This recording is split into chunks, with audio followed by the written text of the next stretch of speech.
fotocopiar el material y sale 4.500 en blanco y negro y 8.000 a color. Si alguno está interesado en querer fotocopiarlo y tenerlo anillado y encarpetado,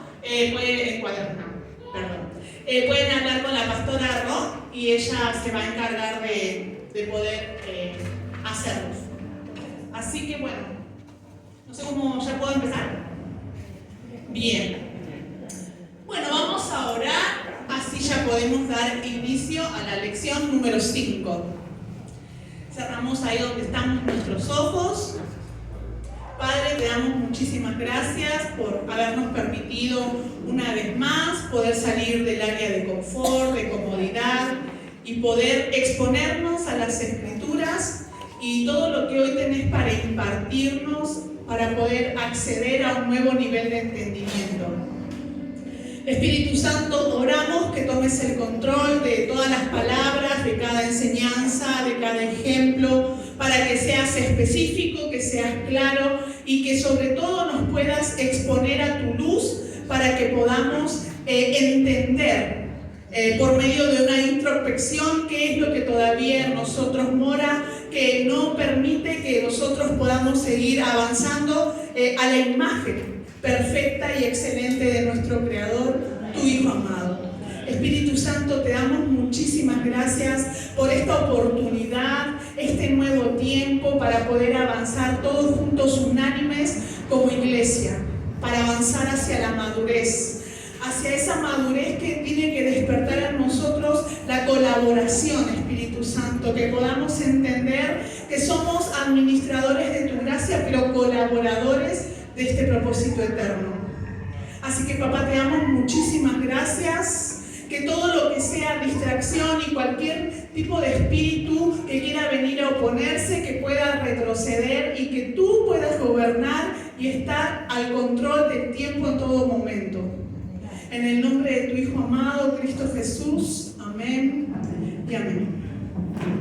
Bueno, vamos a ir a la lección número 5.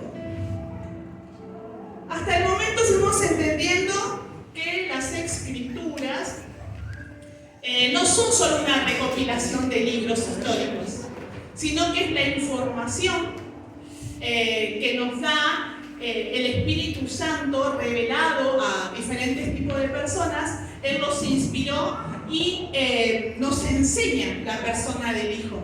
Entonces, lo que esta materia nos va a ir enseñando es que a través de las Escrituras ya no las veamos particionadas, sino que las podamos ver en un panorama consecutivo, general. O sea, que ya no agarremos versículos solos, sino que podamos entender el contexto de dónde sale y el porqué y el para qué específico de ese momento.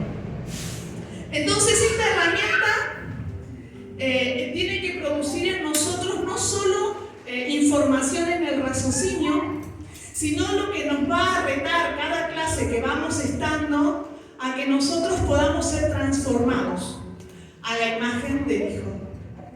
Hoy vamos a ver la lección número 5, que se llama Todas las Escrituras anuncian a Cristo por medio de distintas figuras. El propósito de esta lección es entender cómo todas las Escrituras, desde Génesis hasta Apocalipsis, revelan a Cristo mediante distintos tipos de figuras. Las Escrituras no solo contienen historias y mandamientos, sino que en su totalidad apuntan a la obra de redención de Cristo. A través de esta lección aprenderemos a identificar las figuras que simbolizan a Cristo en diferentes partes de la Biblia y cómo estas revelaciones nos ayudan a profundizar en nuestra comprensión del Evangelio y del plan de Dios. Acá vamos a ver el concepto de la tipología de las Escrituras. Vamos a encontrar una palabra que es tipo y el antitipo.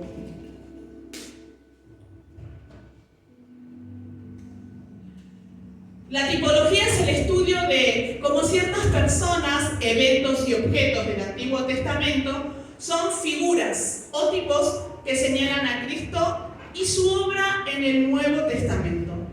Estos tipos de sombras, prefiguraciones de la realidad que se encuentran en Jesús, al entender estos tipos podemos ver cómo Dios diseñó desde el principio que toda la Escritura anuncia el Evangelio.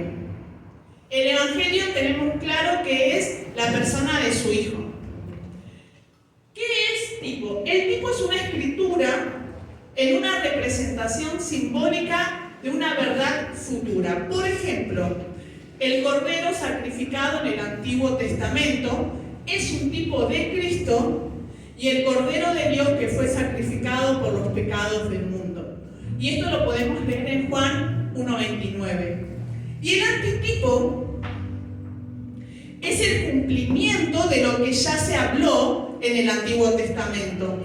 Podríamos decir, como se lee en 1 Corintios 5:7.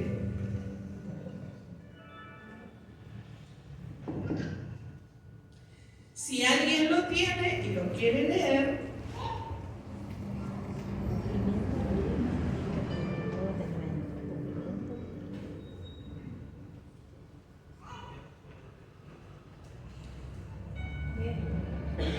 ahí está.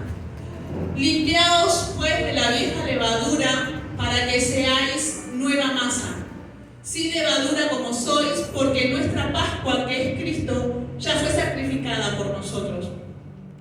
Entonces, ese es el cumplimiento, es el antitipo. El tipo es lo que anuncia lo que va a venir y el antitipo es el cumplimiento.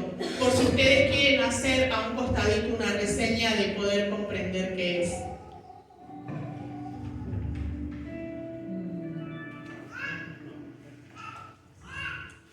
Bueno, ahora vamos a ver los diferentes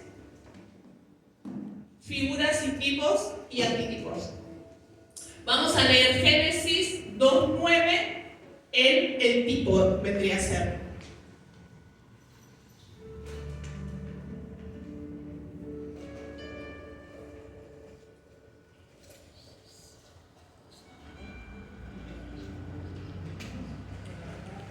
Este es Cristo como el árbol de la vida. Dice, y Jehová Dios hizo nacer de la tierra todo árbol delicioso a la vista y bueno para comer.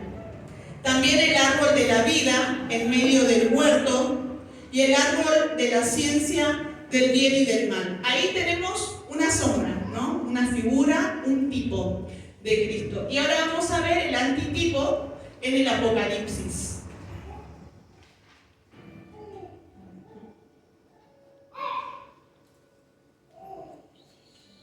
Apocalipsis 2:7. El que tiene oídos, oiga lo que el Espíritu le dice a las iglesias. Al que venciere, le daré de comer del árbol de la vida, el cual está en medio del paraíso de Dios.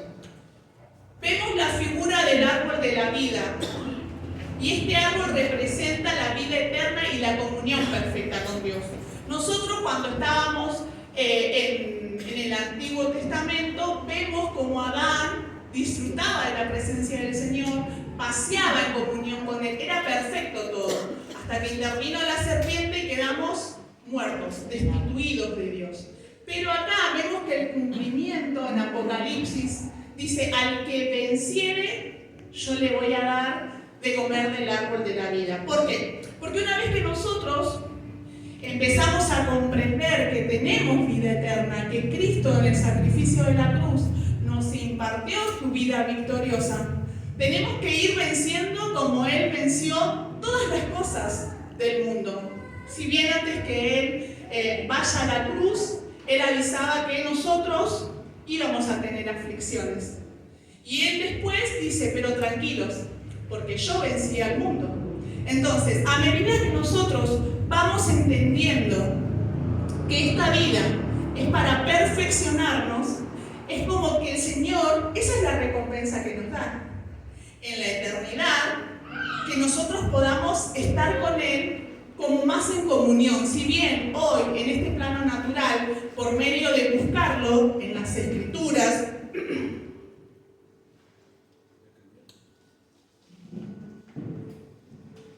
o de la comunión con mis hermanos, o venir a estos lugares donde nos exponemos a la luz del entendimiento que vamos adquiriendo, Él nos va dando mayores niveles de responsabilidad. Entonces, cuando nosotros somos dirigentes con esos niveles, Él ahí nos recompensa con más expresión de Cristo en nuestras vidas. Por eso dice al que venciere. O sea, nada de lo que hacemos nosotros es en vano. Y ahora vamos a ir avanzando más adelante el lente de la vanidad. Hoy es muy importante la clase para que podamos verlo de diferentes lentes. Bueno, el árbol representa la vida eterna y la comunión perfecta con Dios. Jesús mismo se convierte en el árbol de la vida cuando dice en Juan 6:48, yo soy el pan de vida. Al creer en Cristo tenemos acceso a la vida eterna que el árbol de la vida simboliza en el Edén. O sea, nosotros ya no tenemos que esperar a morirnos para entender que tenemos vida eterna. Nosotros hoy, cuando nacemos de nuevo, ya entendemos que portamos vida eterna. Vamos a ver a Cristo en el arca de Noé. En Génesis 7, el arca de Noé es un tipo de Cristo, quien es nuestro refugio y salvación del juicio. El arca protegió a Noé y a su familia de las aguas del diluvio, de la misma manera que Cristo nos protege en el juicio de Dios. Vamos a leer Hebreos 11:7.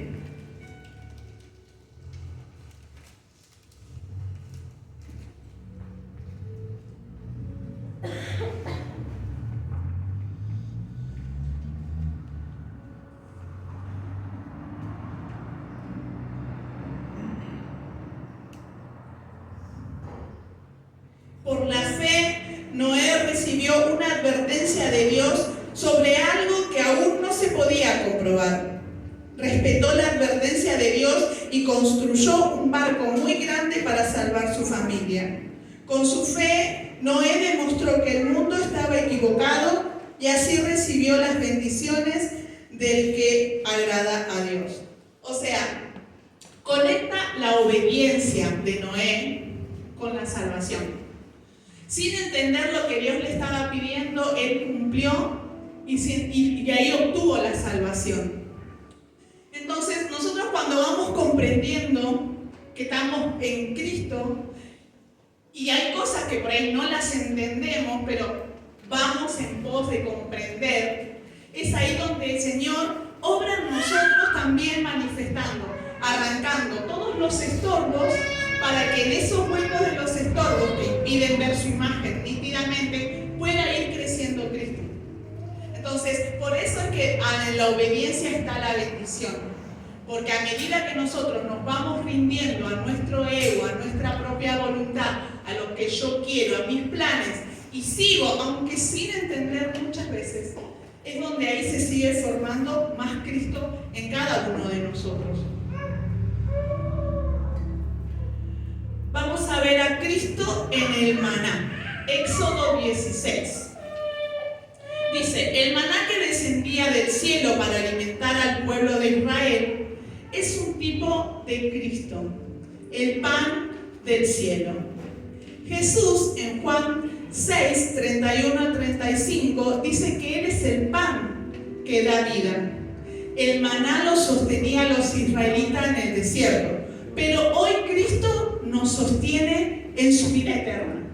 O sea, muchas veces van a tocarnos pasar situaciones, nos van a confrontar, nos van a, pasar muchas cosas, pero el Señor en todo nos va a sostener en situaciones de enfermedad, circunstancias, de economía, de lo que sea. Si nosotros estamos en Él, Él siempre nos sostiene. Así como los israelitas, ellos creían que iban a morir de hambre y el Señor hasta codornices les hizo caer. ¿Cuánto más nosotros? Por eso en Mateo 6:33 dice que nosotros debemos buscar primeramente para lo que el Señor nos llamó. Y a mí me gusta leerlo en una versión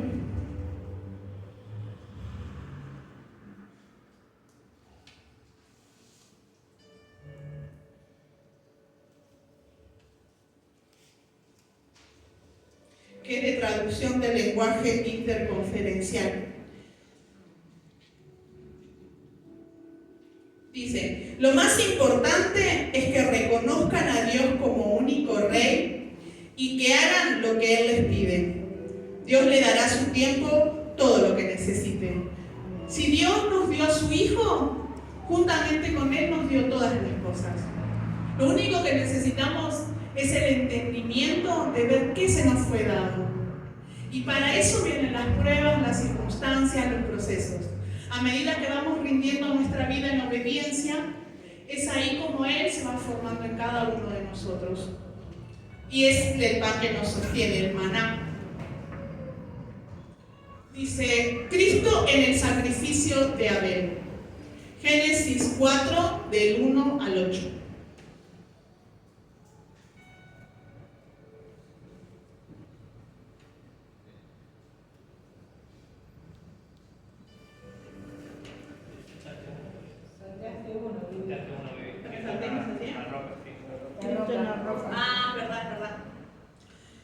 Cristo en la roca. Éxodo 17, del 1 al 7.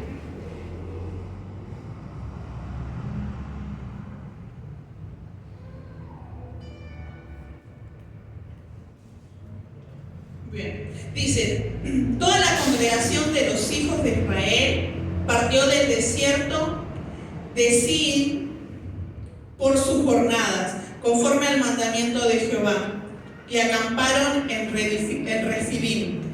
Y no había agua para el pueblo que bebiese. Y altercó el pueblo con Moisés y dijeron, danos agua para que bebamos. Y Moisés les dijo, ¿por qué altercás conmigo? ¿Por qué tentás a Jehová?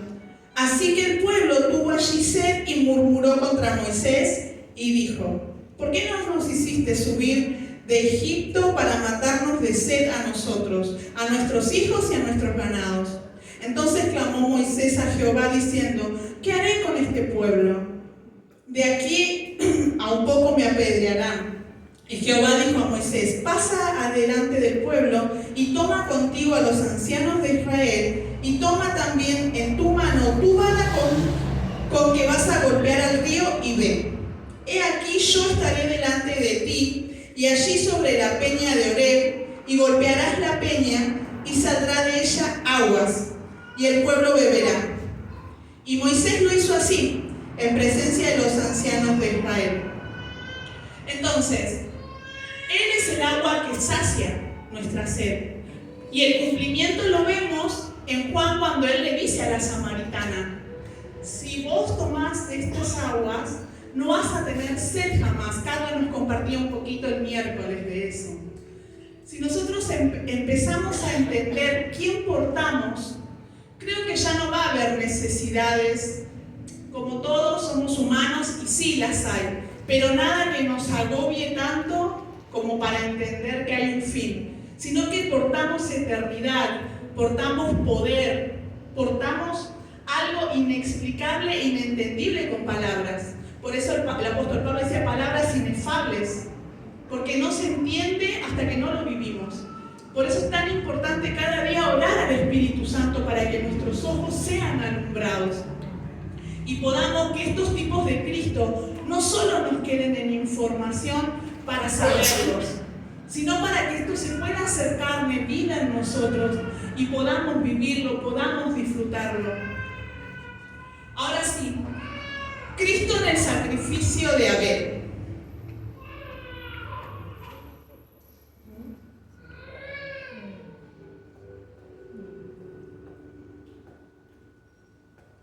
Esto está en Génesis 4 del 1 a 8.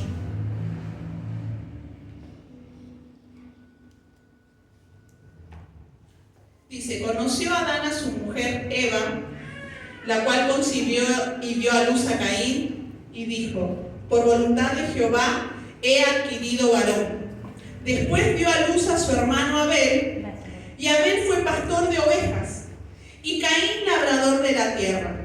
Y aconteció, andando el tiempo, que Caín trajo del fruto de la tierra una ofrenda a Jehová. Y Abel trajo también de los primogénitos de sus ovejas, de lo más gordo de ellas. Y miró Jehová con agrado a Abel y su ofrenda, pero no miró con agrado a Caín y la ofrenda suya. Y se ensañó Caín en gran manera y decayó su semblante. Entonces Jehová dijo a Caín: ¿por qué te has ensañado? ¿Y por qué has decaído de semblante? Si bien hicieres, no serás enaltecido. Y si no hicieres bien, el pecado está a la puerta. Con todo esto, a ti te será su deseo, y tú te enseñorearás de él. Y Caín dijo a su hermano Abel: salgamos al campo. Y aconteció que estando ellos en el campo, Caín se levantó contra su hermano Abel y lo mató. Señala la fe de Abel el sacrificio aceptable a Dios, porque él preparó lo mejor, y es un tipo de Cristo. Si bien Abel era como de un corazón más puro, yo una vez el Espíritu Santo me permitió poder comparar los corazones de Caín y Abel con respecto a la ofrenda que cada uno da, con respecto a la generosidad, y el Señor me hacía entender eso, que cuando Él vio el corazón de Abel, Él se agradó. Y ese es el corazón que hoy tenemos que buscar, no simplemente decirle palabras que amamos al Señor, sino buscar tener ese corazón agradable que refleja a Cristo, porque ese es el corazón que le agrada a Dios. No que nosotros seamos simplemente buenos de palabras y sabiéndonos la Biblia de memoria, sino que busquemos tener un corazón que manifiesta a Cristo, que ese es el mayor agrado del Padre. Dice, señala que la fe de Abel hizo su sacrificio aceptable a Dios, prefigurando la ofrenda de Jesús, cuyo sacrificio fue perfecto y suficiente para la redención de todos. Estos tipos del Antiguo Testamento no solo son historias interesantes, son revelaciones anticipadas de Cristo. Al entenderlas, vemos cómo Dios ha revelado su plan de redención desde el principio. Cristo está presente en todas las Escrituras y cada figura nos da una perspectiva más profunda de su sacrificio y su obra redentora. Ahora vamos a ver la obra del Espíritu Santo en la revelación de Cristo. Vamos a leer Juan 16, 13.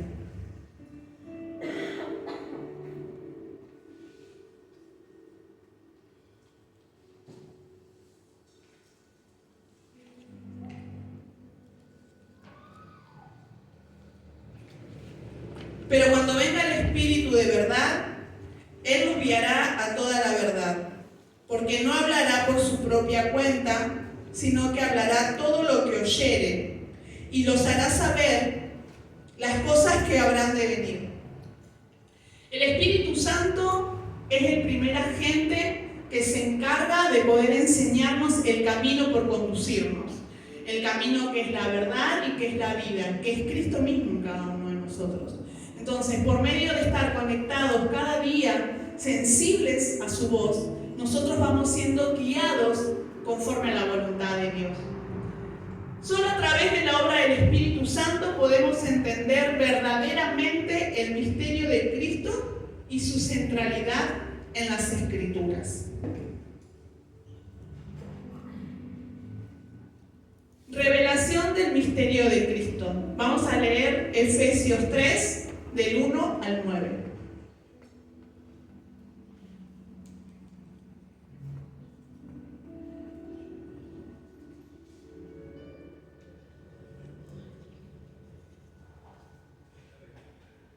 Sí, pero me pongo más cómoda si lo leo así.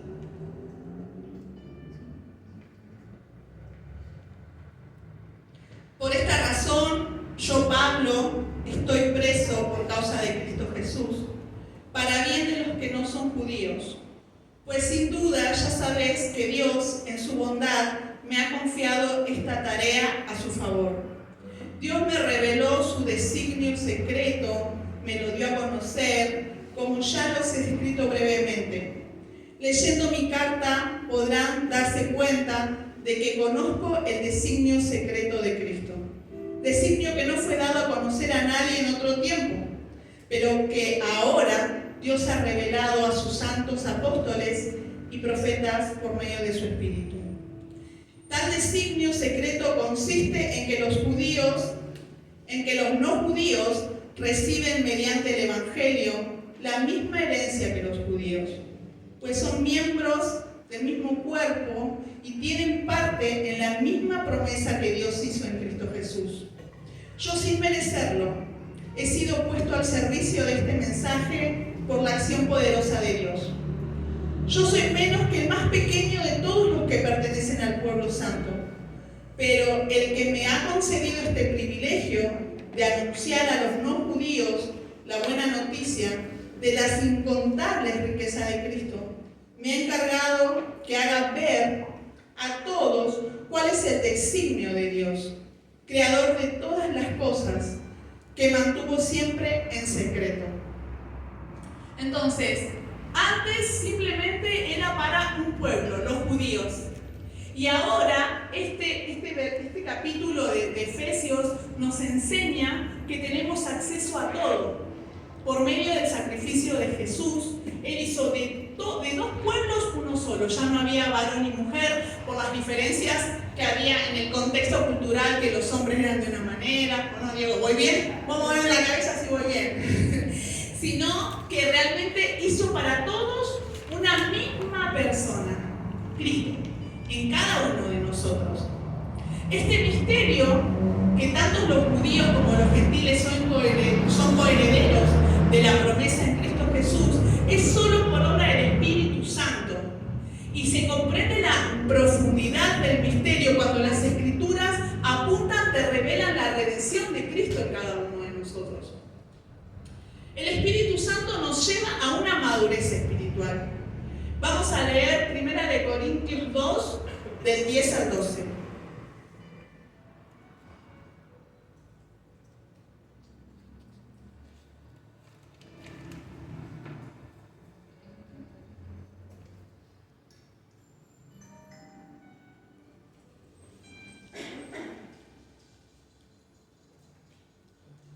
Pero Dios nos ha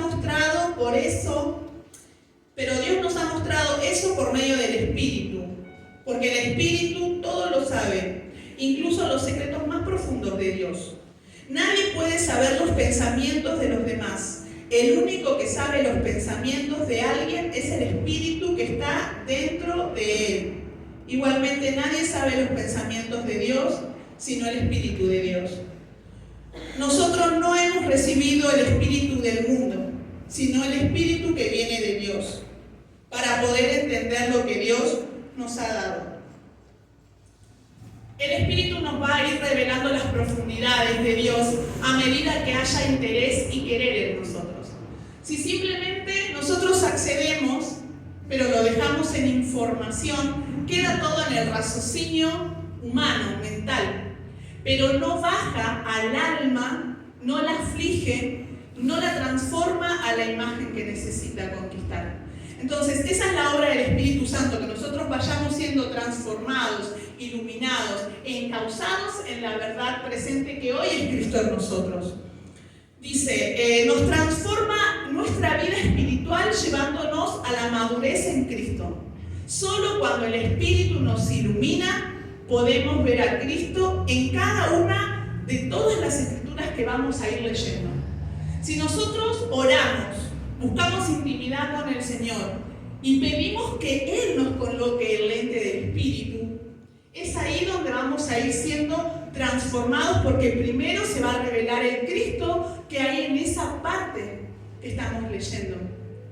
Pero si nosotros lo queremos hacer de manera mecánica, simplemente para cumplir, porque tengo un horario, porque tengo cosas que hacer, o simplemente para conocer una historia más de la Biblia, esa es la letra que nos hace eruditos de élite para algunos, inalcanzables o soberbios, pero no deja la vida de Cristo que es lo que está buscando. Las Escrituras nos retan a que la imagen se forme cada día más en nosotros. No lo hagamos de manera para sabernos la Biblia de memoria. Todo el tiempo esta materia va a impulsarnos a eso, a que cada lección que veamos, cada misterio que vayamos siendo accedidos, el espíritu pueda ser transformado cada vez más nuestro corazón a su imagen. Entonces no nos quedemos con la información, sino que cada vez que lleguemos a casa podamos como hacer una ojeada del material y busquemos haciendo una introspección. ¿Qué falta todavía? ¿Qué no se me reveló? ¿Qué no entiendo? Y busquemos las respuestas en el Espíritu Santo primeramente. Que Él sea el instructor por excelencia, el maestro por excelencia, y que Él sea en todo en nosotros. El Espíritu Santo nos da ojos para ver a Cristo en cada figura y símbolo del Antiguo Testamento. Sin esta obra reveladora, podríamos leer las Escrituras como un libro más, pero con el Espíritu vemos la verdad de Cristo revelada en cada página. Entonces, en conclusión, todas las Escrituras anuncian a Cristo por medio de figuras, desde el Antiguo Testamento hasta el Nuevo. Y a través del Espíritu Santo, estas figuras cobran una vida y tienen que cobrar comprensión en cada uno de nosotros para que podamos ver la historia completa y así se pueda revelar el Hijo en cada uno de nosotros. Al estudiar estas figuras, no solo adquirimos conocimiento, sino que somos transformados por la revelación de Cristo en nosotros.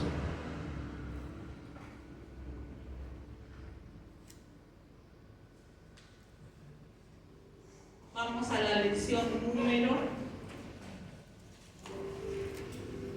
6. El título es El conocimiento y la madurez espiritual.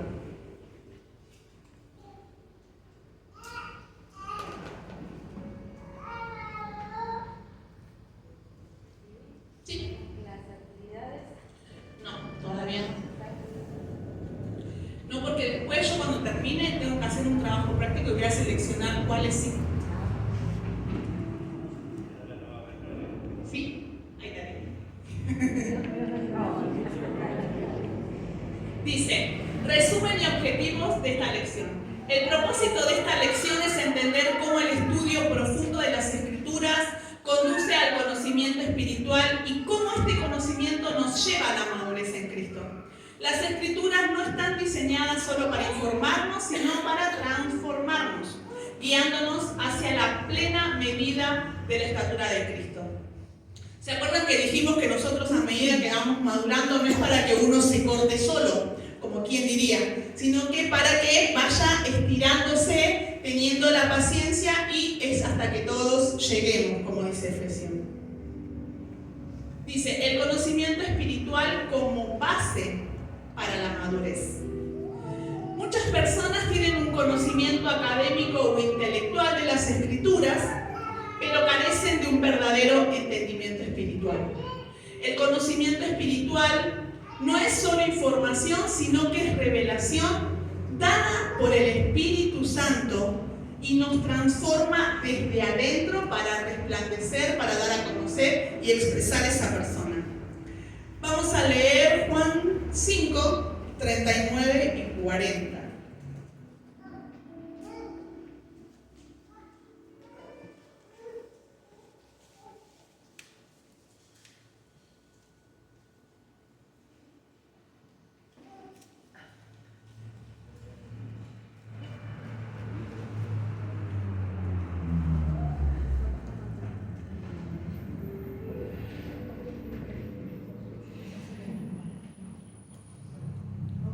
Bien, dice, ustedes estudian con diligencia las Escrituras porque piensan que en ellas hallan la vida eterna.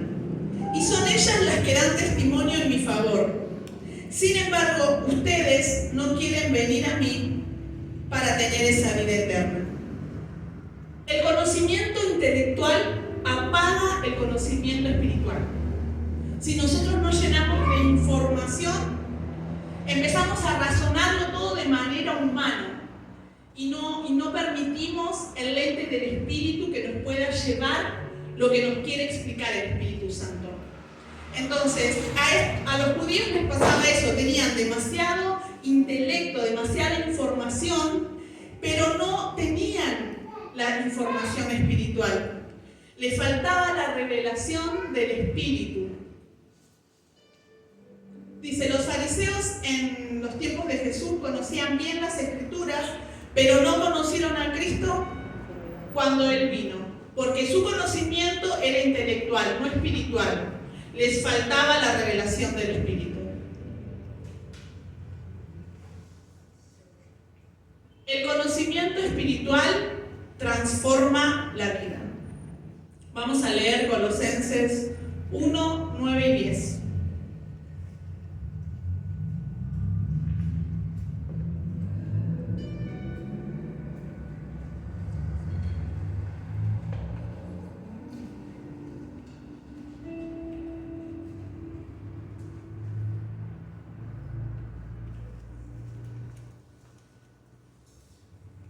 Vamos a leer un poquito más hasta el 14, yo lo puse porque es fundamental.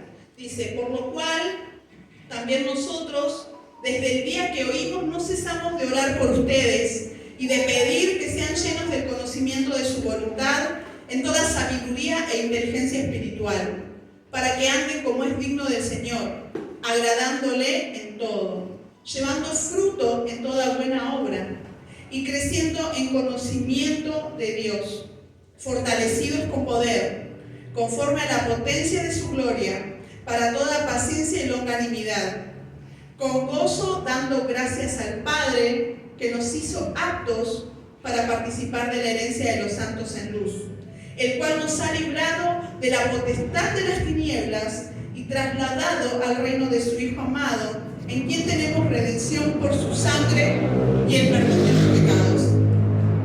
Colosenses nos anima a crecer en el conocimiento de Dios para ser conformados a la imagen del Hijo, el Cristo que cada uno portamos. Esto nos muestra que el conocimiento espiritual no es algo abstracto, algo quieto, algo muerto, sino que es un propósito concreto, que es el propósito de formar a Cristo en cada uno de nosotros y manifestar su imagen.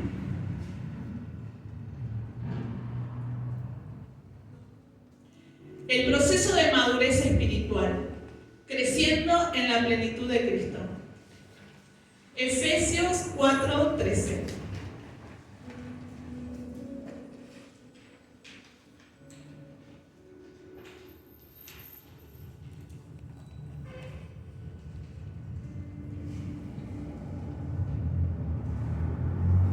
Dice, hasta que todos lleguemos a la unidad de la fe y del conocimiento del Hijo de Dios, a un varón perfecto, a la medida de la estatura de la plenitud de Cristo, para que ya no seamos niños fluctuantes, llevados por doquiera de viento de doctrina, por estratagemas de hombres, para engañar, emplean con astucia las artimañas del error, sino que siguiendo la verdad en amor, crezcamos en todo en aquel que es la cabeza, y esto es Cristo.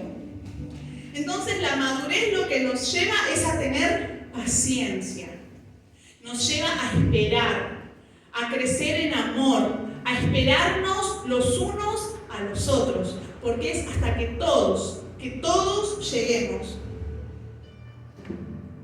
Dice, la madurez espiritual implica nuestras acciones, pensamientos y carácter, que todo refleje cada día más a Cristo.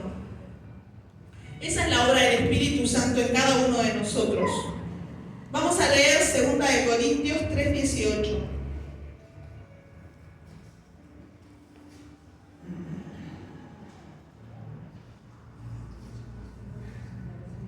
Por tanto, nosotros todos, mirando a cara descubierta como en un espejo, la gloria del Señor, somos transformados de gloria en gloria en la misma imagen como por el Espíritu Santo.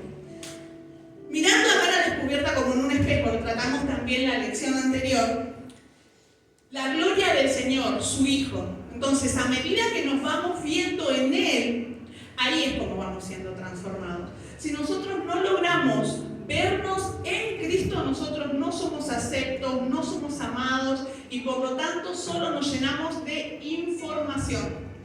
Y la idea es que nos llenemos de conocimiento espiritual por medio de verlo a Él cara a cara. Ya no tenemos el velo como en su momento lo tenía Moisés, porque una vez que el Señor cumplió el sacrificio, el velo se rasgó. Entonces, ¿qué quiere decir esto? Cuando Moisés subía y compartía tiempo con el Señor, él bajaba resplandeciente. Y el pueblo de Israel le tenía como hasta temor, no lo quería ver cara a cara. Pero hoy nosotros sí tenemos que ver esa gloria. Y sí tiene que brillar en nuestro interior, porque es la única manera de que Cristo puede ser formado. Que resplandezca primero en nuestros corazones para que luego lo podamos expresar.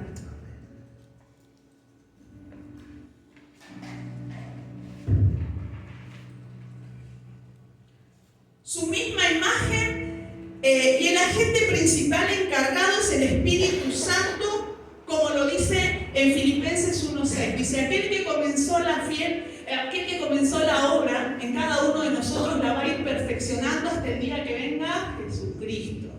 Entonces, nosotros nunca llegamos a ser eruditos acá. Si nosotros nos creemos eruditos de las Escrituras y toda esa banalidad que puede venir, simplemente tenemos información, simplemente tenemos letras.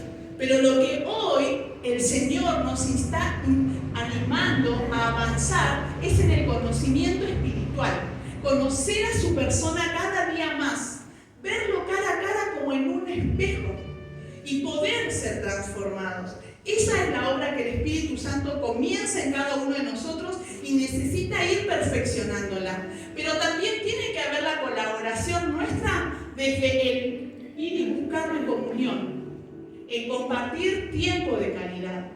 Entonces ya no va a ser mi carácter, ya no van a ser mis pensamientos, ya no van a ser mis acciones, ya no van a ser mis proyectos, ya va a ser el Señor guiándome para que haya un avance del propósito eterno. Que Cristo sea expresado más nítidamente a través de cada uno de nosotros.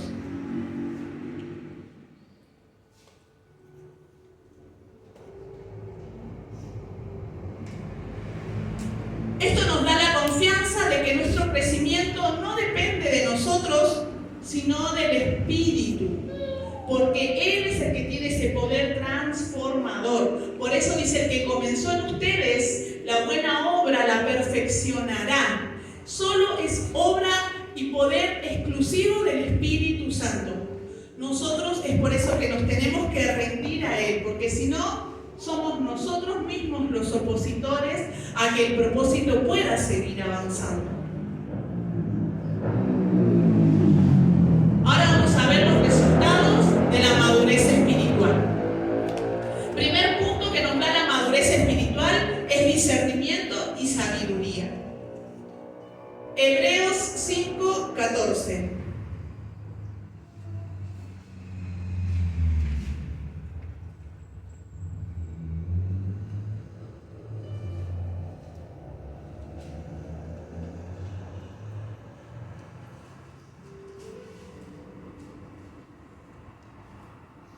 La comida sólida es para los que han crecido espiritualmente y para aquellos que por la práctica han aprendido la diferencia entre lo bueno y lo malo. Entonces, a medida que nosotros vamos ejercitándonos en el andar del Espíritu Santo, más vamos a entender y conocer las obras que Él necesita llevar a cabo y vamos a entender las obras que son de tropiezo. Muchas veces nos llenamos de actividades creyendo que todo suma, todo suma, todo suma. Y en realidad nos volvemos activistas. Y lo que el Señor necesita es que nosotros nos volvamos sensibles y aprendamos a andar en el Espíritu. Por eso siempre nos exhorta y dice, si oyeres hoy su voz, no endurezcáis vuestros corazones. Porque muchas veces el Señor nos dice, por ahí no, por ahí no, nosotros nos metemos.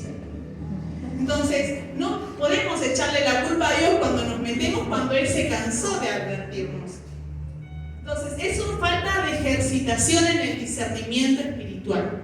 el no estar conectado permanentemente con el Señor, se va perdiendo el discernimiento, se va perdiendo la sensibilidad en lo espiritual y poder interpretar qué es lo bueno, lo que suma, y qué es lo malo, por más que parezca bueno, pero atrasa.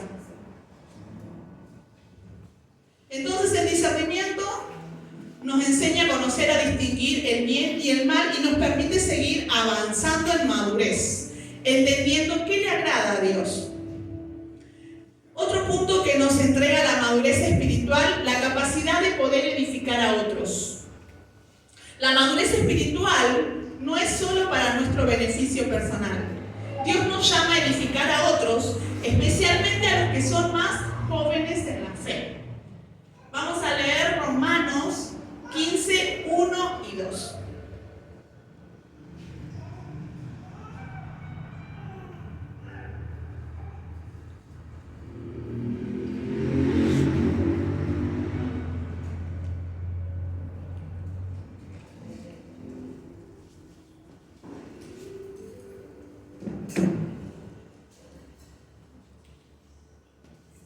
Los que somos más fuertes en la fe debemos aceptar como nuestras las debilidades de los que son más débiles, en vez de buscar lo que a nosotros mismos nos agrada.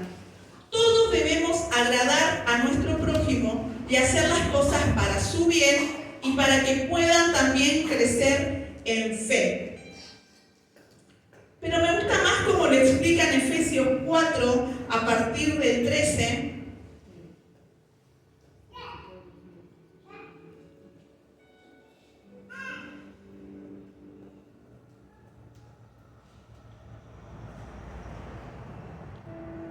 Dice que hasta que todos lleguemos a la unidad de la fe, del 13 al 16, es para que ustedes tomen en cuenta que esa es la asignación como iglesia que nosotros debemos llevar a cabo.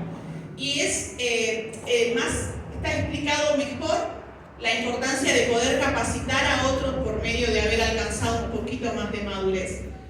Dice, hasta que todos lleguemos a la unidad de la fe y del conocimiento del Hijo de Dios, al varón perfecto, a la medida de la estatura de la plenitud de Cristo, para que ya no seamos niños fluctuantes, llevados por doquier de todo viento de doctrina, por estratagemas de hombres, para engañar, emplean con astucia las artimañas del error, sino que siguiendo la verdad en amor, crezcamos en todo aquel que es la cabeza, Cristo.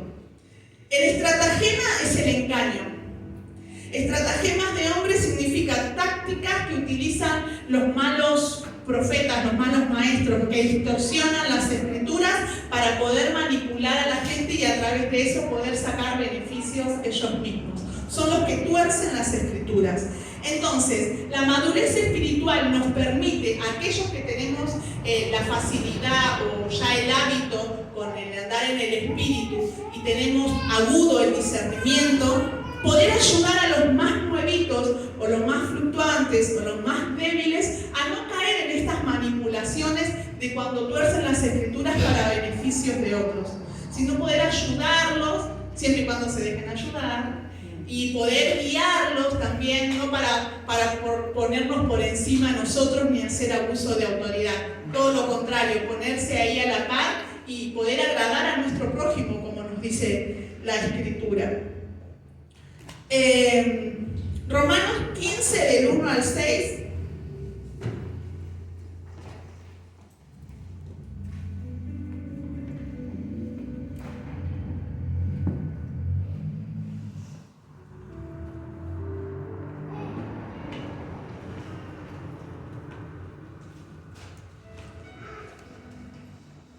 Dice, los que somos fuertes debemos aceptar nuestras debilidades de los que son menos fuertes.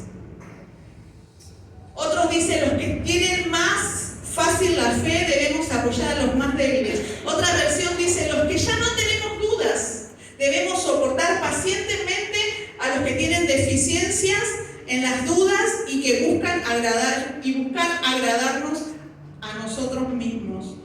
Lo que nos reta y nos insta y nos anima Romanos 15, del 1 al 6, es que nosotros no avanzamos en madurez solo para agradarnos a nosotros mismos, sino poder tener un poco de compasión por el hermano que le cuesta, aquel que es fluctuante, que se deja llevar por no tener el hábito de poder exponerse a las escrituras. Entonces se queda en su cuadrado: hasta acá le sirvo al Señor como le sirvo al Señor le sirve. Juzgamos nosotros por Dios en nuestra niñez espiritual, pero nosotros no estamos para echar juicio y enojarnos o menospreciarlos, sino dice que nosotros tenemos que compadecernos y hacer sus debilidades nuestras debilidades y poder ayudarlos a que ellos sigan firmes en la fe como estamos hoy nosotros, que ellos puedan tener agudo el discernimiento espiritual como hoy alcanzamos nosotros. Estas escuelas así, que nos animen a poder ir en pos de esa madurez y discernimiento y sabiduría e inteligencia espiritual que nos está enseñando el Espíritu, para que no nos quede como una materia más aprobada. Yo por eso no les mando mucha tarea, porque la idea es que ustedes lean también el material o apuntes de lo que se habla, para que lo puedan asimilar, que pueda bajar, que pueda transformar su alma. Porque la última lección que vamos a ver en la clase que viene es la transformación del alma por medio del panorama bíblico. Entonces no es la idea llenarnos de información, de versículos bíblicos, sino que podamos ir rumiando, diríamos, tranquilos ahí, meditando, exponiéndonos, decir, mira, yo no sabía que padecía de esto, tenía lo otro, mira, no nos fijemos en el hermano fluctuante. Es más, si se nos revela un hermano fluctuante, démosle la mano y ayudémoslo, oremos por él, tratemos de reunirnos con él, ayudarlo a que entienda que se tiene que discipular, que si no nos discipulamos no podemos crecer en este andar de la vida de Cristo. En conclusión, el conocimiento espiritual es fundamental para la madurez cristiana.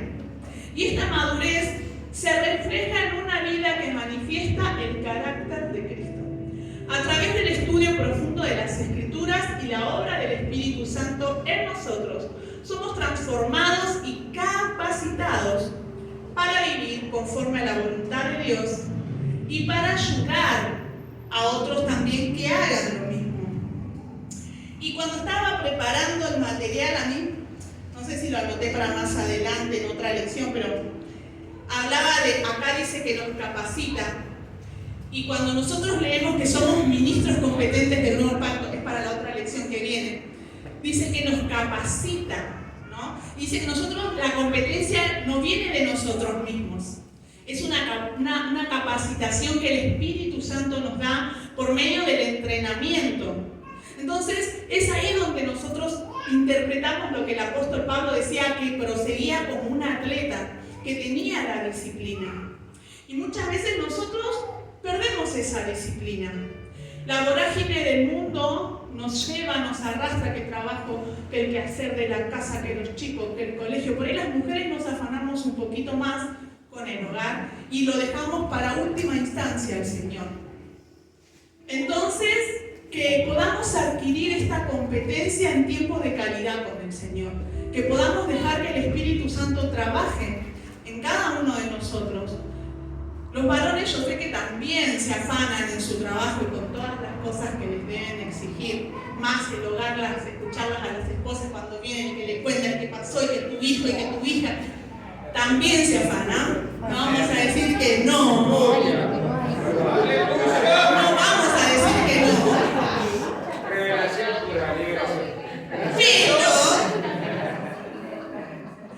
Pero, amados, tenemos que aprender a tener la paz del Señor, el gozo, la tranquilidad, adquirir esta capacitación del Espíritu Santo en nosotros, tener esos 5, 10, 15 momentos, pero calidad, minutos de calidad en ese tiempo, para que podamos adquirir ese conocimiento, esa capacitación para ser esos ministros que hoy estamos llamados a ser del nuevo pacto.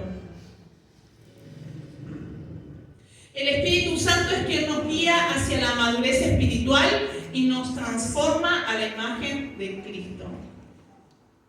Las tareas se las voy a dar al final, no se preocupen. Pasamos de largo. Ya que Dani me preguntó. Dani es muy aplicado, hoy no me ayudó a leer, pero como tengo varias versiones, por eso no te pedí. Vamos a la lección 7 que dice claves para interpretar las Escrituras. Resumen y objetivo de esta lección. Vamos a explorar con lentes o con los ojos espirituales necesarios correctamente las Escrituras. Estos lentes nos van a ayudar a tener una visión individualista a una comprensión colectiva y panorámica del mensaje bíblico. Veremos cómo evitar distorsión del mensaje bíblico por medio del lente de la vanidad, el lente del alma y el lente del pacto eterno. Ahora vamos a ver cada uno de ellos. Primero, la importancia de los lentes espirituales.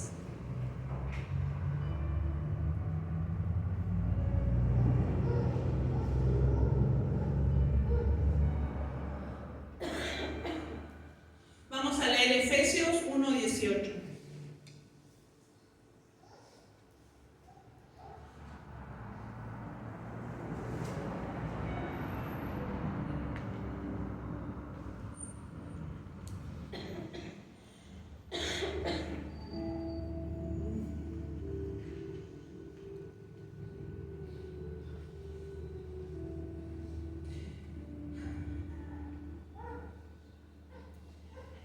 Voy a leer la nueva versión internacional NBI, dice: pido también que les sean iluminados los ojos del corazón. En otra versión dice que se les abra la mente para que vean y sepan lo que Él les ha preparado.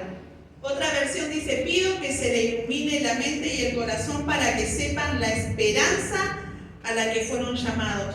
O sea, cuando leemos las Escrituras, algo que nos va a ayudar a alumbrar el entendimiento, la comprensión, es que podamos leer varias versiones. Si bien Reina Valera es la más común y por ahí es la más específica, está bueno también abrir el abanico y poder leerlo interpretarlo de varias maneras. A mí la versión que me gustó dice: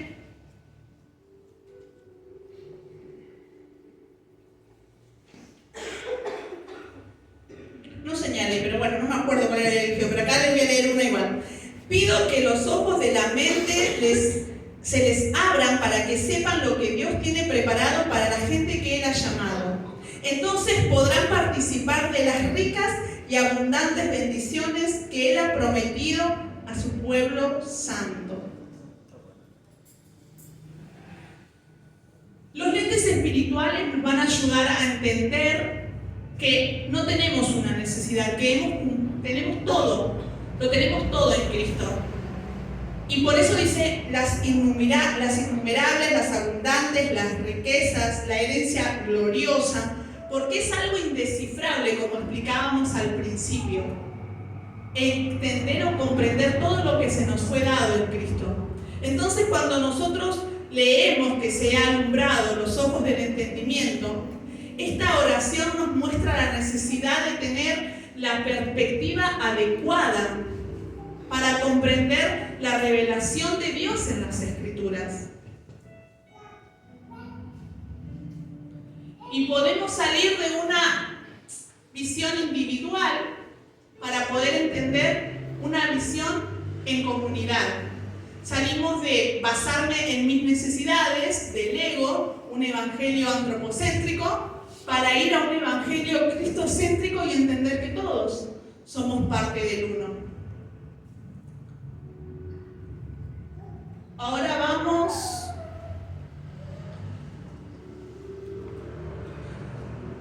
dice: los lentes nos ayudan a ver más allá de nuestra experiencia personal y captar el propósito global y eterno de Dios.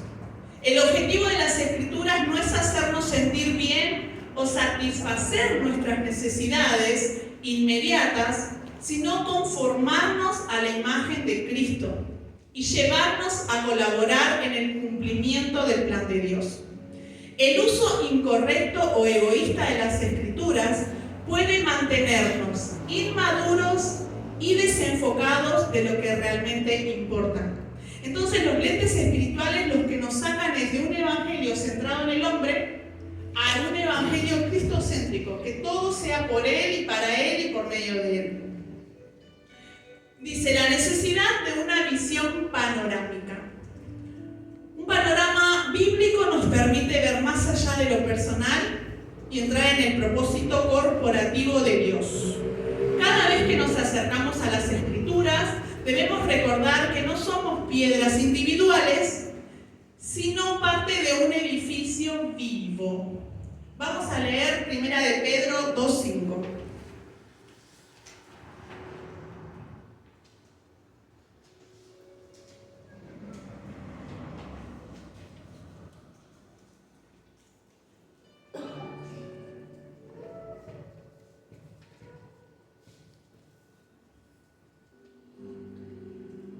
Yo lo voy a leer desde el 4. Dice, acercándonos a Él, piedra viva, desechada ciertamente por los hombres, mas para Dios escogida y preciosa. Ustedes también, como piedras vivas, sed edificados como casa espiritual, sacerdocio santo, para ofrecer sacrificios espirituales aceptables a Dios por medio del Espíritu Santo. Este capítulo está bueno porque vamos a ver las dos partes. Un evangelio centrado en el hombre, en un versículo, y vamos a entender qué nos quiere explicar primera de Pedro 2, 4 y 5. Porque muchas veces, cuando entramos en la discusión de que somos real sacerdocio, somos sacerdotes al servicio del Rey, debemos entender que somos sacerdotes, que somos un linaje escogido, un pueblo adquirido por Dios, pero no para que nosotros nos hagamos la última Coca-Cola del desierto, sino porque en el antiguo pacto los sacerdotes estaban en un lugar específico y el pueblo debía acercarse si quería conocer a Dios. Hoy en el nuevo pacto, por medio de ser ministros competentes y que la competencia la da el Espíritu, nosotros somos sacerdotes al servicio del Rey que acercan la presencia de Dios a la gente. Si nosotros se nos revela esto, se acaban las discusiones que somos sacerdotes reales, sacerdotes al servicio del Rey, que tenemos sangre de Rey, que tenemos que ser reyes y sacerdotes, entendiendo que nosotros portamos la presencia de Dios y la acercamos a aquel necesitado, alcanza y sobra para que nosotros sea ese reto diario de que tenemos que ir avanzando en madurez, en perfeccionándonos en el discernimiento, sabiduría e inteligencia espiritual para aplicar la sabiduría. Debemos comprender que somos el pueblo adquirido por Dios, pero para reflejar su imagen. Que nos quede el pueblo de Israel como ejemplo, los duros de cerviz. Que nosotros no seamos como ellos. Busquemos ser sensibles a la voz de Dios. Busquemos ser sensibles a lo que hoy Dios necesita de cada uno. Y 1 de Pedro 2:10,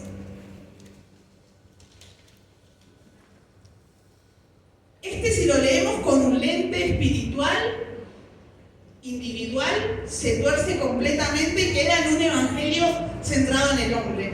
Dice, más ustedes son linaje escogido, real sacerdocio, nación santa, pueblo adquirido por Dios, para que anden en virtudes de aquel que los llamó de las tinieblas a su luz admirable. Si nosotros leemos simplemente este pedacito y nos olvidamos de 1 de Pedro 2, 4 y 5, ahí nos quedamos como la élite total, yo soy el pueblo de Dios, linaje escogido, y no es la idea. La idea es que podamos agarrar todo el versículo de 1 de Pedro 2 y podamos comprender qué es hoy la asignación de la iglesia, qué estamos llamados a hacer con esto que portamos hoy. ¿Para qué el Señor nos escogió y para qué nos sacó del gobierno de las tinieblas a la luz admirable de su Hijo. Vamos a ver el lente de la vanidad. Romanos 8, 18 al 23.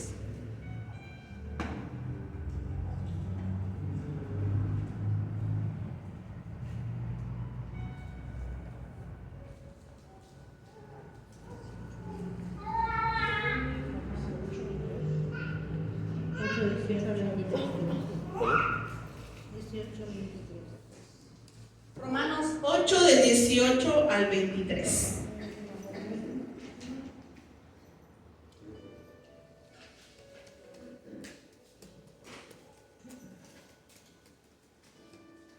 Yo lo voy a leer en traducción del lenguaje actual.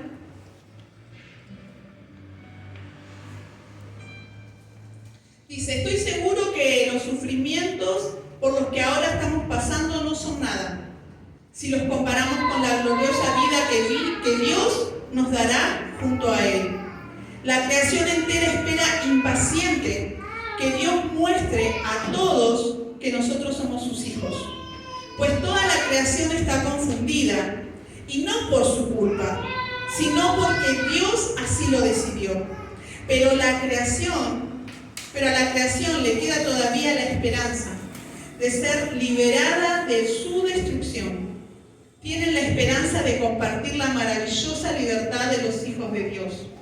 Nosotros sabemos que la creación se queja y sufre de dolores como una mujer embarazada a punto de dar a luz.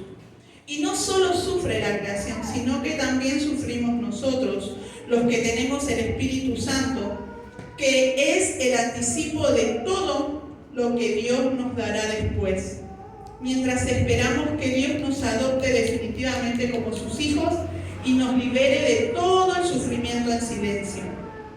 Acá dice que Dios designó que pase así, que la tierra quede sujeta a vanidad una vez que el hombre mete la pata por culpa de Eva, bendita Eva, y viene todo lo que nos acontece.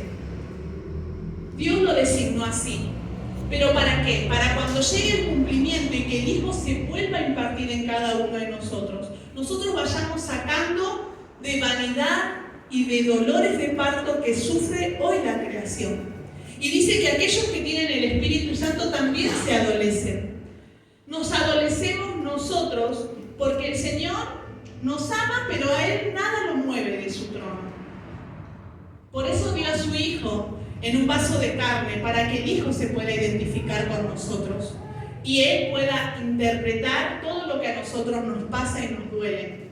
Pero hoy, por medio de ese Hijo, nosotros tenemos el poder para libertar y sacar todo lo que está sujeto a vanidad.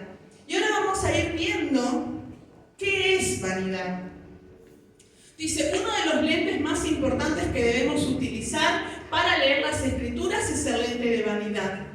Pablo explica que toda la creación quedó sujeta a vanidad desde la caída de Adán, esperando con anhelo la manifestación de los hijos de Dios. Este concepto de vanidad o inutilidad nos ayuda a ver que muchas de las cosas que parecen importantes en el mundo realmente no tienen valor eterno. El rey Salomón, a quien Dios le concedió una sabiduría extraordinaria, llegó a la conclusión en el libro de Eclesiastés que todo es vanidad. Esto está en Eclesiastés 1:2. Salomón experimentó riquezas, poder y placeres, pero al final concluyó que todo carecía de valor sin una verdadera relación con Dios. Y este es un ejemplo de cómo el lente de vanidad nos ayuda a discernir lo que realmente importa para la perspectiva de Dios.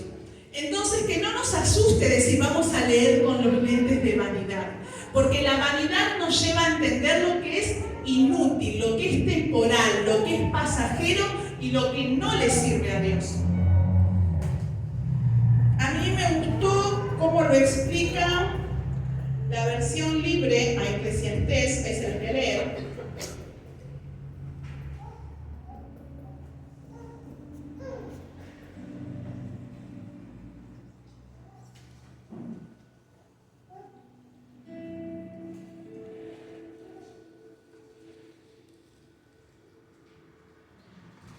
Dice, todo pasa, todo es temporal, todo es tan difícil de entender. Otro dice, pura ilusión, todo es ilusión. Otra versión de la Biblia Viva dice, según mi entender, nada vale la pena porque todo es vano. Y como dice la traducción actual, dice, estas son las palabras del predicador, el hijo de David, que fue rey en Jerusalén. En esta vida nada tiene sentido porque todo es una ilusión. Entonces, si nosotros entramos en la vorágine del sistema de este mundo, nos entramos a afanar facultad, trabajo, casa, esposa, hijos, y nos volvemos locos. ¿Y qué pasa? Perdemos lo importante, lo eterno por la urgencia, por lo temporal, por lo pasajero. Entonces nos desenfocamos.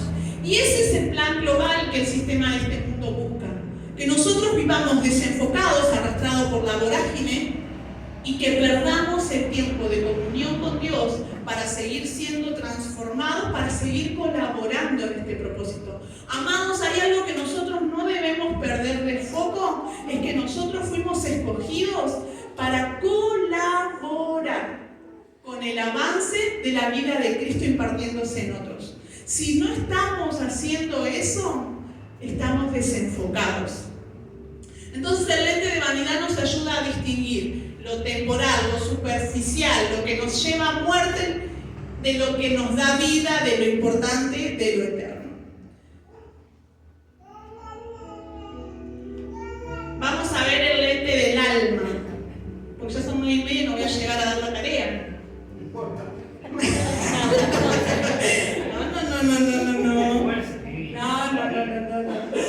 El lente del alma, el primer Adán y el postrer Adán. Primera de Corintios 15, del 45 al 49.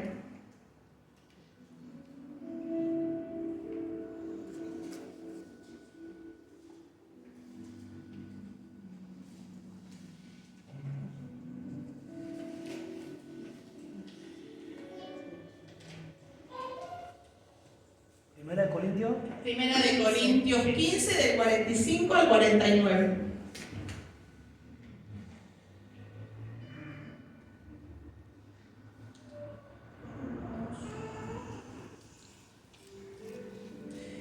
El primer Adán fue materia con vida, en cambio el último Adán es espíritu que da vida. Sin embargo, lo espiritual no es primero, sino lo material. Después viene lo espiritual. El primer hombre hecho de tierra procede de la tierra. El segundo hombre procede del cielo. Los cuerpos de la tierra son como aquel hombre hecho de tierra, y los del cielo son como aquel que es del cielo. Así como nosotros parecemos al hombre hecho de tierra, así también tenemos que parecernos al que es del cielo. Pablo en 1 Corintios quiere enseñarnos la visión de la historia humana dividida en dos categorías: el Adán caído y el postrer Adán, que es Cristo. Entonces el lente del alma nos va a llevar a distinguir la naturaleza perversa, pecaminosa y diabólica, como yo le enseñaba a los discipulados, y la naturaleza de Cristo en nosotros a través de las Escrituras. Por eso es tan importante poder leer con el lente del alma. Vamos a la vida en el Espíritu. La vida eterna no es algo que comienza después de la muerte. Es una realidad presente para aquellos que están en Cristo. Esta nueva vida es en el Espíritu y transforma nuestra existencia aquí, ahora, y dándonos la capacidad de vivir en victoria sobre el pecado y la muerte. El lente del alma nos ayuda a ver cómo Cristo ha cambiado toda nuestra naturaleza y cómo ahora vivimos en la resurrección y en esta nueva creación. Cuando vemos la vida a través del lente del alma, entendemos que nuestras luchas y derrotas en el pasado fueron productos de una naturaleza caída. En Cristo hemos recibido una nueva naturaleza y por lo tanto somos llamados a vivir en el poder de esa nueva vida, superando el ciclo de la muerte que heredamos por medio del primer Adán. Entonces ahí queda bien explicado lo que yo había resumido de la dicotomía, la diferencia entre las dos naturalezas, una de muerte y una de vida. El lente del pacto eterno. Desde la perspectiva de Dios hay un solo pacto que trasciende el tiempo, el pacto eterno. Este pacto no está limitado por el tiempo y su centro es Cristo. Aunque en las Escrituras encontramos múltiples pactos y después hay toda una materia para entender los pactos, así que no vamos a entrar acá, solo se los menciona porque lo explica la materia esa cada uno. Dice el pacto adámico, noético, abrámico y mosaico. Todos ellos encuentran su cumplimiento en el pacto eterno de Dios, que es realizado a través de la obra redentora de Cristo. Entonces, el lente del pacto, leerlo nos lleva a entender que cada pacto, nosotros no nos tenemos que comparar con Noé, con Adán, con Abraham, sino que todo fue cumplido a través de la obra de Cristo. Los engloba, los encierra todos juntos. Pero para eso hay una materia, por eso acá se menciona por arriba nada más. Dice Cristo como el cumplimiento del pacto. Todos los pactos anteriores apuntaban a la obra culminante de Cristo en la cruz. El nuevo pacto, inaugurado con la sangre de Cristo, es la mayor y más perfecta expresión de ese pacto eterno. En Cristo todo lo que se prometió en los pactos anteriores encuentra su cumplimiento.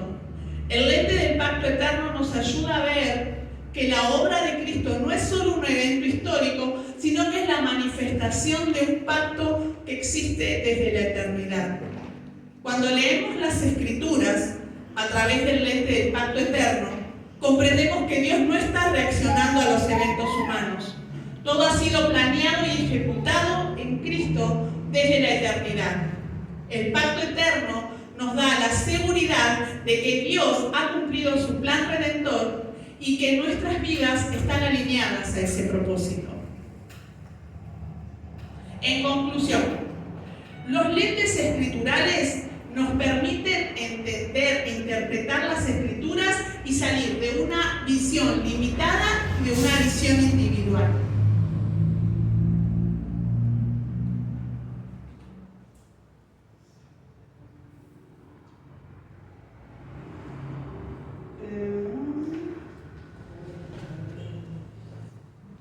A ver si llegamos a dar la última lección, que es cortita. Lección 8. En esta lección continuamos explorando los lentes escriturales, con un enfoque en el lente de la esperanza eterna y el lente de las figuras y las realidades. Estos lentes nos ayudan a ver más allá de lo temporal y lo simbólico, permitiéndonos captar la profundidad de las Escrituras. El objetivo es entender que las figuras, sombras del Antiguo Testamento son solo la prefiguración de las realidades en Cristo y que la esperanza eterna de Dios es la que guía y da sentido a nuestra vida cristiana. El lente de la esperanza eterna. Primer punto, dice, la esperanza de Dios, no la nuestra. Dice, la mayoría de los casos, cuando hablamos de esperanza, nos referimos a una esperanza humana en las promesas de Dios. Sin embargo, el lente de la esperanza eterna nos ayuda a ver de una manera diferente la esperanza de Dios. Y esto lo leemos en Romanos 8, 19 y 20.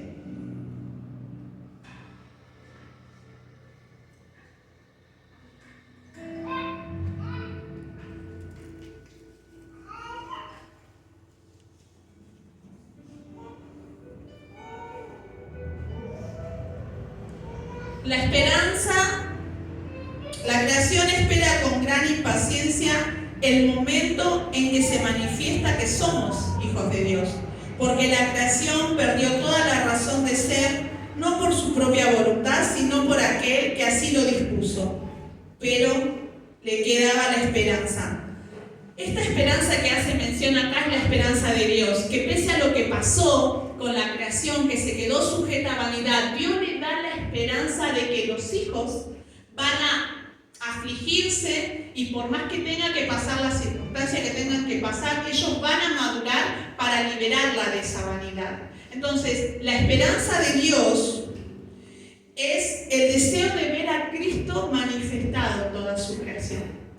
Eso nos lleva a ver la esperanza de Dios, que Dios necesita ver el cumplimiento de su sueño a través de la iglesia, que nosotros nos esforcemos en su gracia y que cada día podamos ir al cumplimiento del sueño de Dios, su esperanza. La esperanza eterna de Dios es el deseo de ver a Cristo manifestado plenamente en su pueblo. Esta esperanza guía las acciones de Dios y da sentido a su obra en nuestras vidas. La esperanza de Dios es que su plan eterno de redención sea completado a través de Cristo en nosotros, que somos llamados a ser conformados a su imagen. La esperanza en las Escrituras. Leemos Efesios 1:18.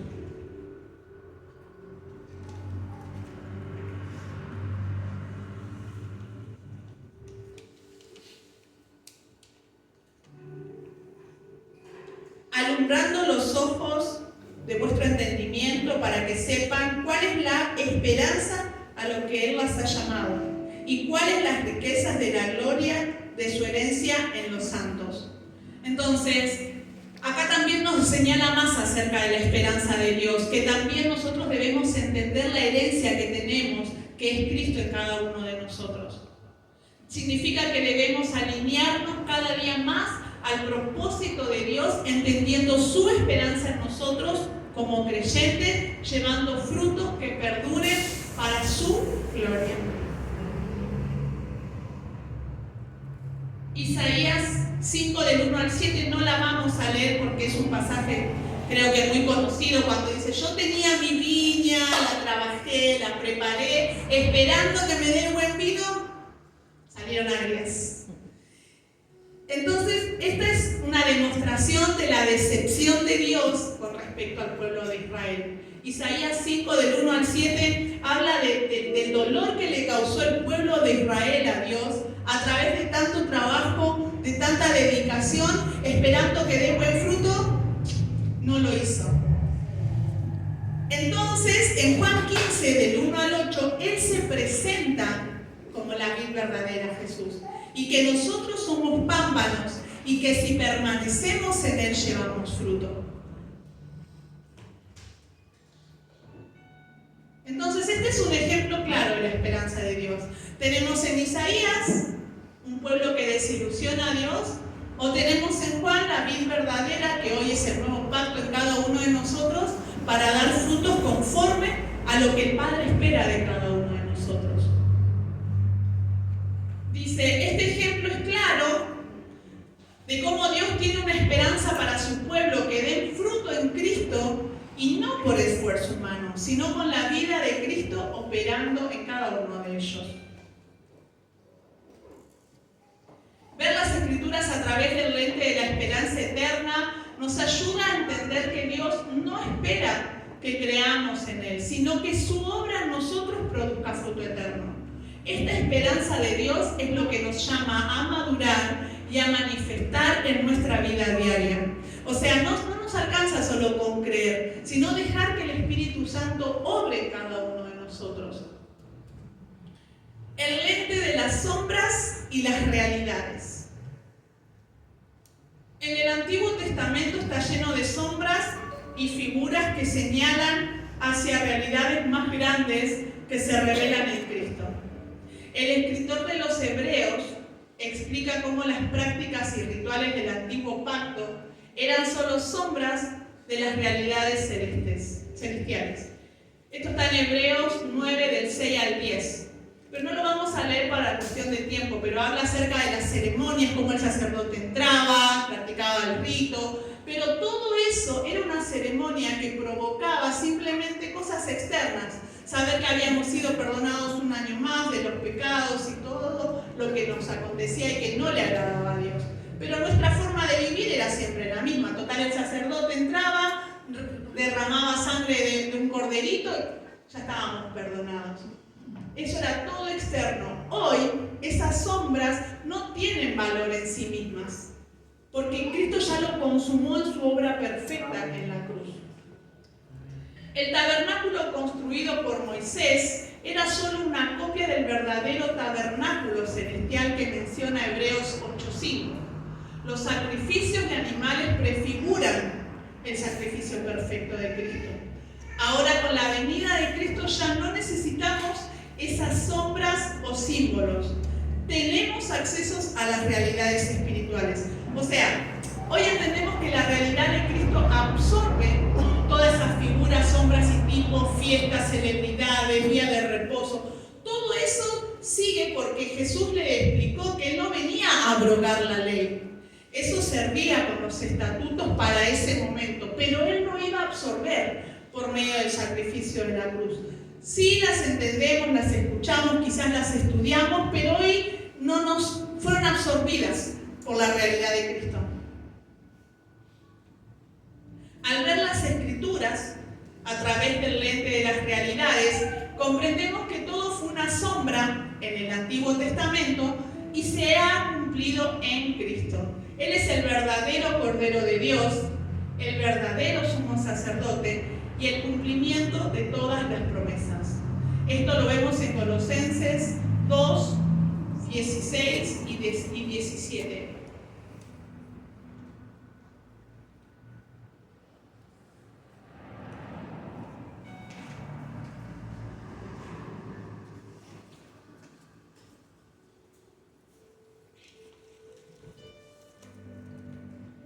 Por tanto, nadie juzgue en comida o bebida o en cuántos días de fiesta, luna nueva o día de reposo. Todo lo cual es sombra es lo que ha de venir, pero el cuerpo es de Cristo. O sea, Jesús lo absorbió. Jesús lo completó y ya hizo su obra perfecta. Dice, el riesgo de apegarnos a las sombras. El apóstol Pablo tuvo que corregir a los creyentes en Galacia cuando estaban volviendo a las prácticas judaizantes, como la observancia de los días especiales. Esto está en Gálatas 4, del 9 al 11. No lo leemos, así ya terminamos. Dice, el problema no eran las prácticas que eran malas en sí mismas, sino que ellos se aferraban a estas, negando el valor de la obra completa de Cristo. Hoy en día también enfrentamos el riesgo de aferrarnos a las costumbres religiosas o a tradiciones, aunque puedan ser simbólicas, no deben reemplazar nuestra realidad y nuestra fe en Cristo. El lente de las realidades nos libera de la dependencia de hacer rituales y nos lleva a disfrutar de la plenitud de lo que tenemos en Cristo. Nos recuerda que todo lo que necesitamos para nuestra salvación y vida espiritual ya fue cumplido por Él. Entonces, las palabras claves de esta conclusión es que Dios tiene una esperanza, y es que su pueblo manifieste el fruto eterno, que es Cristo. Las obras del Antiguo Testamento ya todas fueron cumplidas y absorbidas por la realidad de Cristo. Y que en Cristo ya las sombras no vivimos por ellas, sino que hoy nuestra realidad es eterna. Estamos sentados en lugares celestiales junto al Padre, disfrutando por medio de esta vida que portamos.